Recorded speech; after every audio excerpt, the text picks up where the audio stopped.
Welcome to another episode of the Empowered Half Hour. And I'm so happy to share the guest with you. I have Kim Corbin with me, and Kim is known for a couple things, which I will share in a moment. But first, let me welcome her to the show. Hi, Kim. Hi, so happy to be here. Yeah, happy to have you too. So I met Kim at a retreat in November. Earlier in these podcast series, I had Bill Phillips on, and I was at his retreat in Boone in November. And Kim, which I'll give you more info on Kim in a second, it was his public relations manager at New World Library. And Kim's energy was just so contagious. We did a laughing yoga set, and then I found out that Kim has actually started a skipping movement. And I couldn't wait for her to come on the podcast so we could talk all things Kim, because I think you are just going to absolutely enjoy her. So, Kim, without further ado, I'm just going to read your bio and we'll jump in.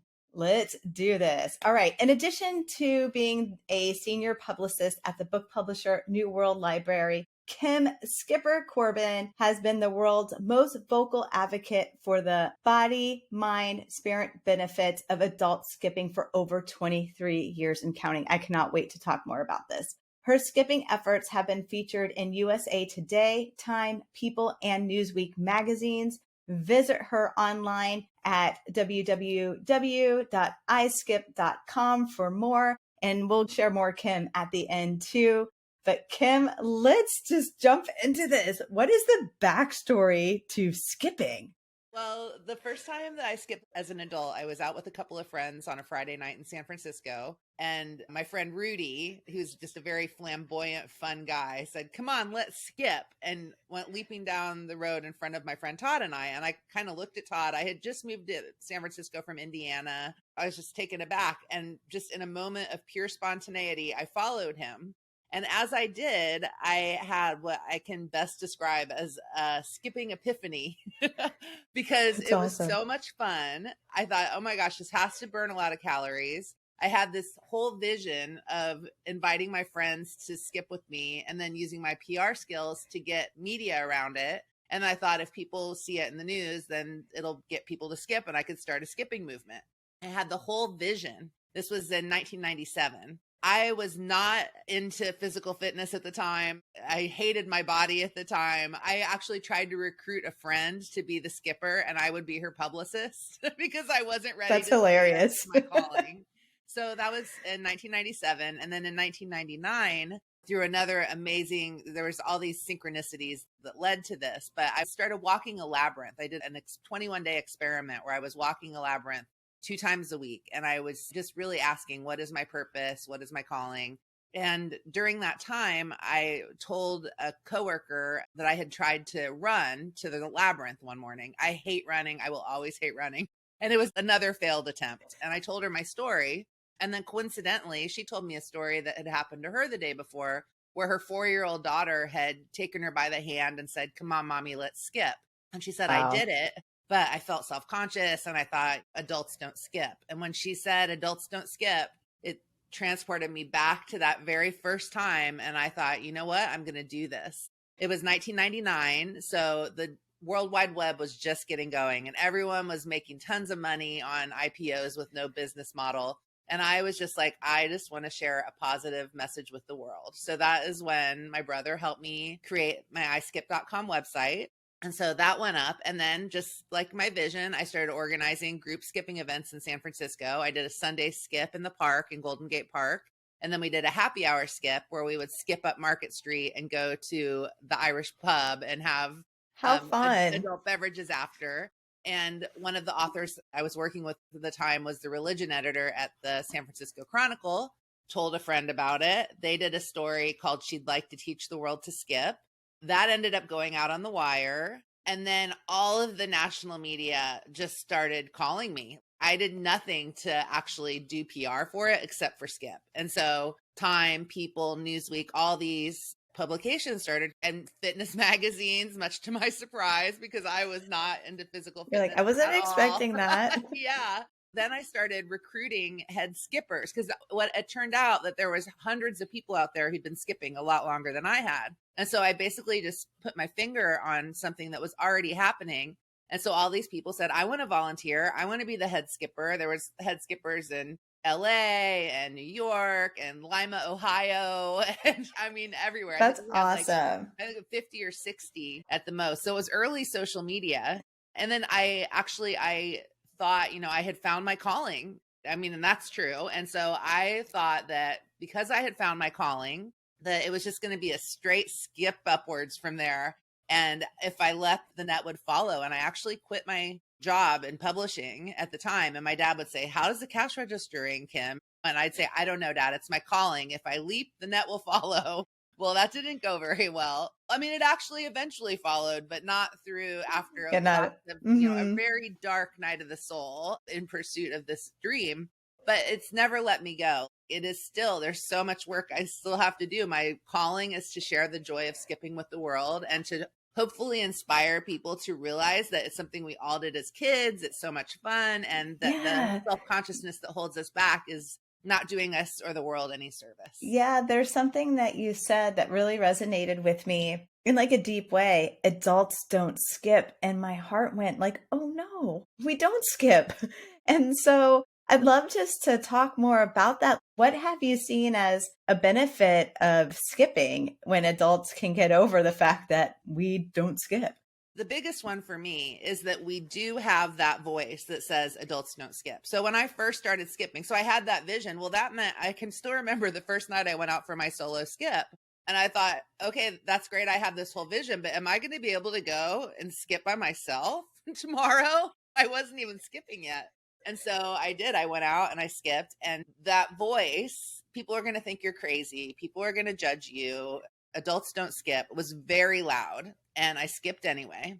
Now, 23 years later, that voice is still there. It doesn't say people are going to think you're crazy anymore. It says usually you're going to annoy people with your joy. You're going to attract too much attention to yourself.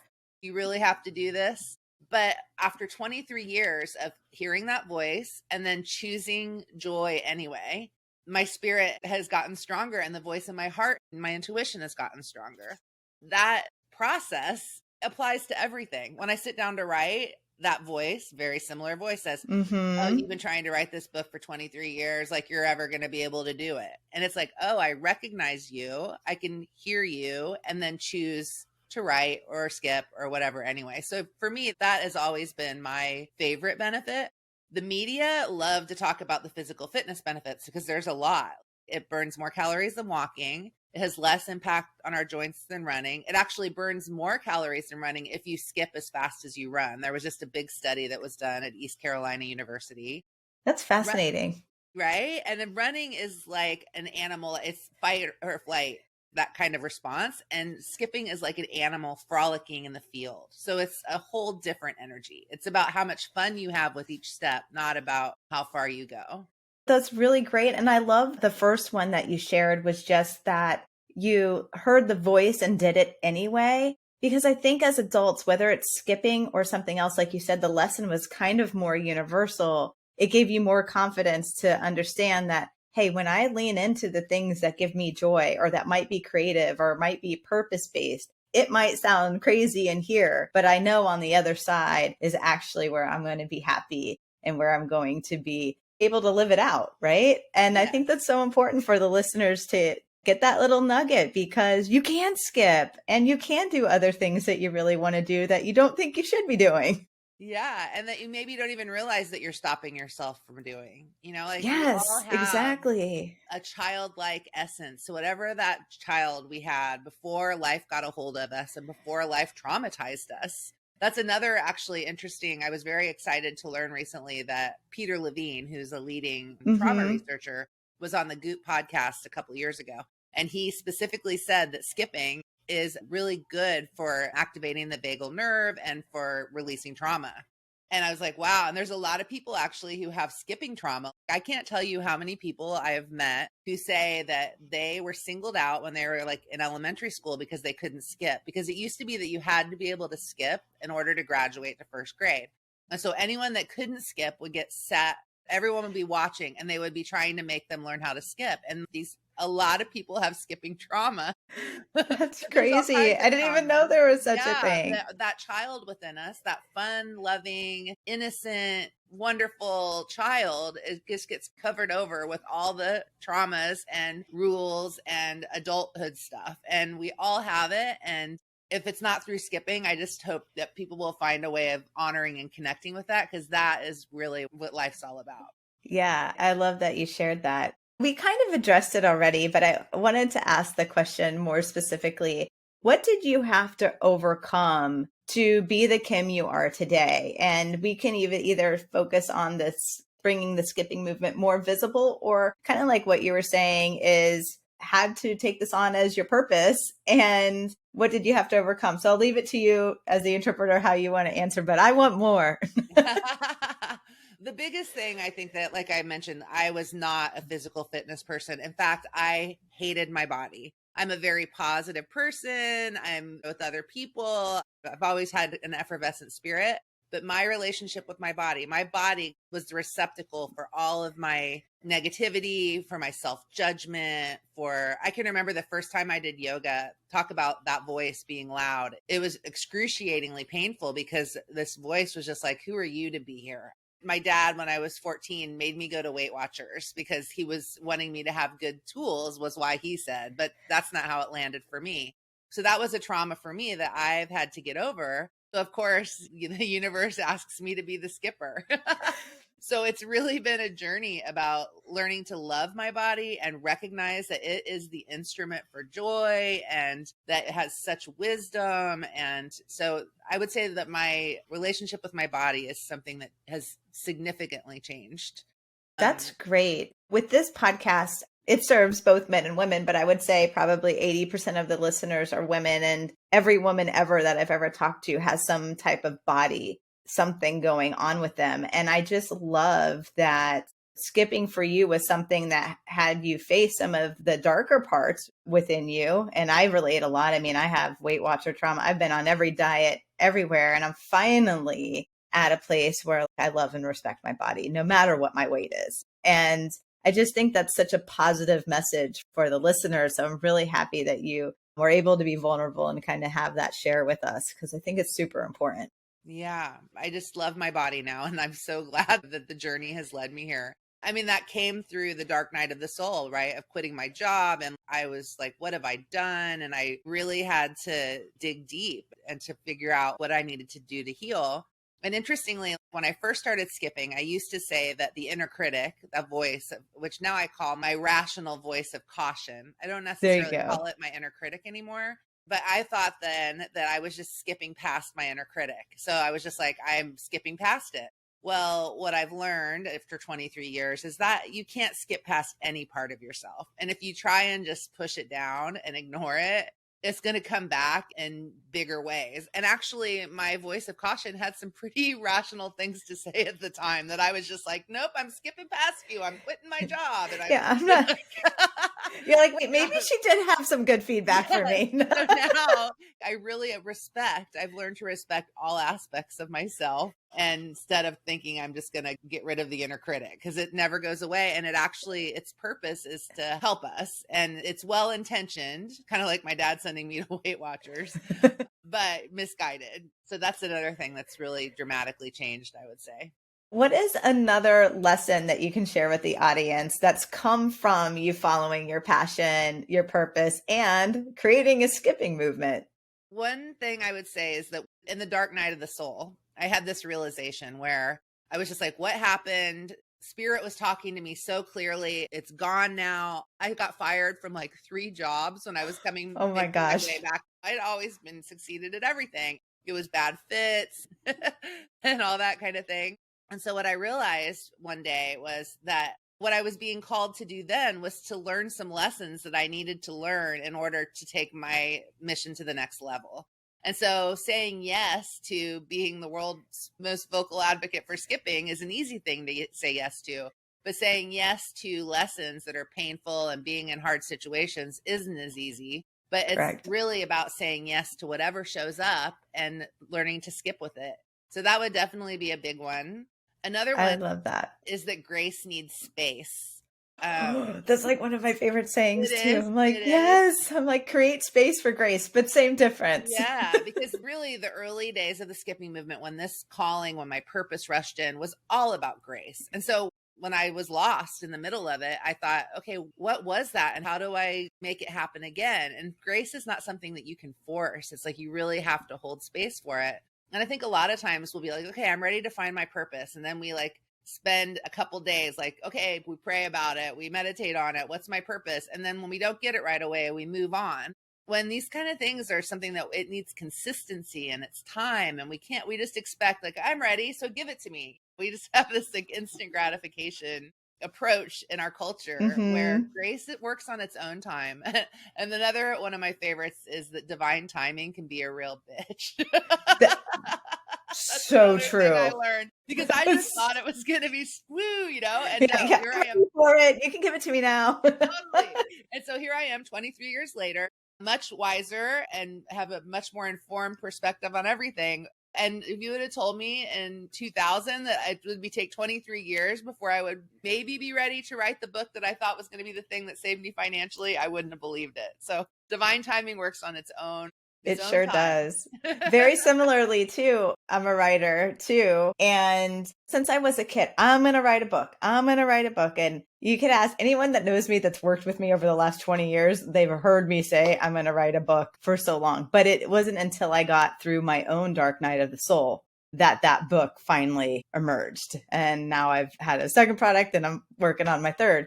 I think sometimes, just for the listeners to get that too, if you are feeling discouraged or something like this because you have a goal and it hasn't come to fruition yet, create that room for grace, that space for grace. And sometimes that means that you got to accept life on its terms today and find your joy. Like Kim bringing skipping in. I say the word skipping and I start to smile. And I feel my stress start to ease. So I can see how skipping is a way to move through trauma too. So I just wanted to kind of like share those little tidbits because what you said really resonated with me. And I think it will for the listeners too. Next up, it's already oozing from you, but can you share more on why you're so passionate about skipping? Yes, I'll be happy to. This is the land of the free and the home of the brave. Right. And so if we want to skip down the street, we should feel free to skip down the street in an ideal world. It raises your heart rate and your spirits, and it instantly lifts your mood, and it's fun. Life is supposed to be fun. One time during an interview, one of my friends said, I skip for that all over body tingle. Oh my gosh, that's so awesome. So it's about full body joy, and it's grace in motion, really. And it's a great spectator sport too.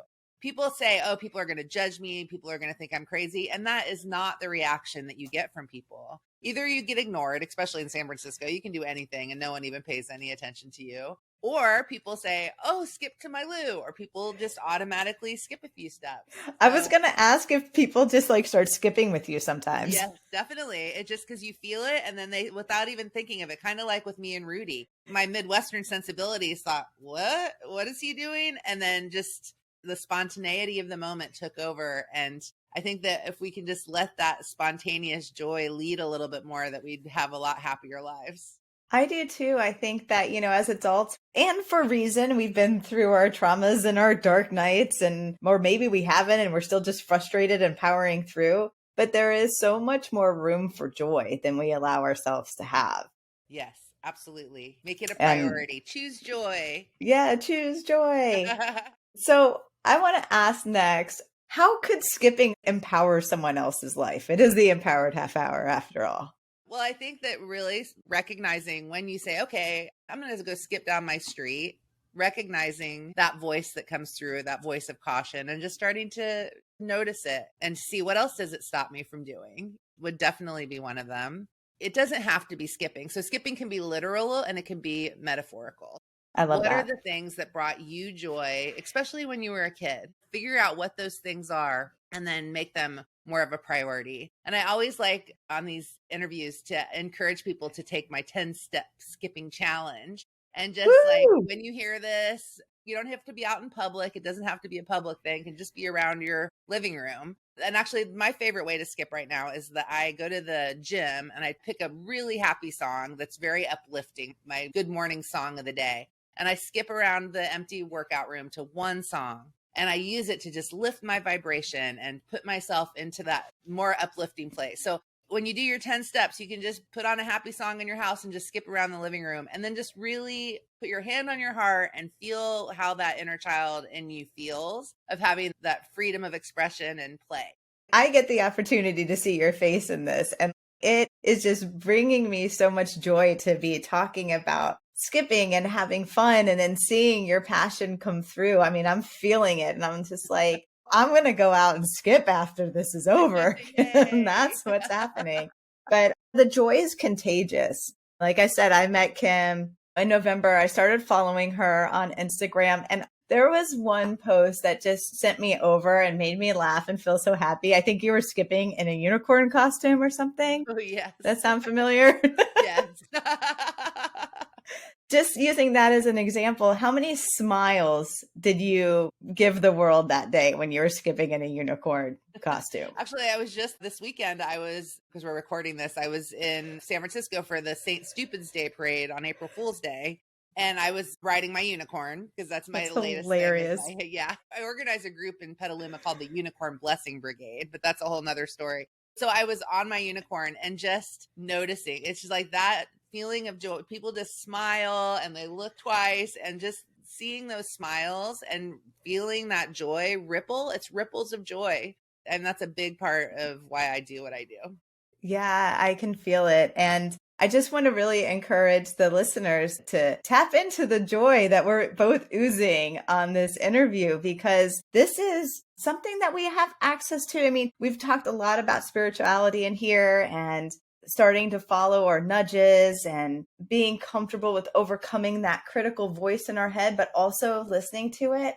And life is about feeling. And I want to get your take on this too, Kim, but I'm a Kundalini yoga teacher, and I know that our feelings are vibrational frequencies. And when a lot of people want to manifest what's next in their life, which is cool, I'm all about affirmations and positivity and optimism and stuff. But really, to get in sync with that universal flow, you have to increase your feeling. You have to get into that space of joy and laughter to really be in a space where co-creation takes place a little bit more naturally. So anyway, that's my take on it, but I would love to wrap up this interview hearing your take on vibrational frequency and what are the benefits of getting up there through skipping. Well, it is good. And we manifest based on our feelings. And so for me, like in the early skipping days, I had some deep-seated insecurities, wasn't even aware of how much I didn't like my body. I had a lot of grief and trauma that I needed to feel and release before I could actually be manifesting from that place of joy. That's where spiritual bypassing comes in. Sometimes it's true, definitely you manifest by where you're feeling, but I think that's where the awareness comes in, and realizing that it's not all going to be up, and that sometimes in order to really truly be holding that manifestation, you got to go down into the grief and the trauma, go into the shadow and do the work. Yeah. And just really, that's another thing that I've really learned, is that we can only go as fast as our slowest part feels safe to go. I love that you mentioned that too. Yeah. And I have a very positive go-getter, like, yes, yes, yes. And she can completely overpower the vulnerable, sweet, insecure part of me that I've come to know and skip with in my 23 years of doing this. So I would just say that, it definitely, the positive is important, but it's the full picture, and then getting to the place. I would agree, because there's the saying that our biggest gifts lay within our shadow. And I too, I'm naturally dispositioned to be positive and optimistic. So I had a part in my life too where bypassing, I wasn't doing on purpose. It just came natural for my personality type. But my true gifts emerged when I was willing to get in and address the traumas, the grief, the heartache, the things that went sideways that I had no control about. Yeah, and free that. And then you add what we're talking about, the skipping and leveling up your feeling of joy. That's when life gets to unfold for you in the most magical and unexpected ways. Yes, the synchronicities start flowing. The road rises to meet you. I'm like, this is like my favorite stuff to talk about. But I know we are winding down and a half hour goes by so fast when you're having fun. But Kim, please tell the listeners how they can follow you and maybe even join in on the skipping movement. The website is iskip.com. And then I'm on all the social media platforms. On Instagram, I'm Kim Skips. And my friend Michelle Joni in New York has done some Zoom skipping events, which were fun that we did virtually. And That's awesome. So there's a mailing list on iskip.com if you want to sign up. And then if anything like that happens, we'll keep you posted. That is awesome. Well, Kim, thank you so much for coming on the show. I hope to have you on again. Yay. Thank you. I know, yay's right. I'll see you.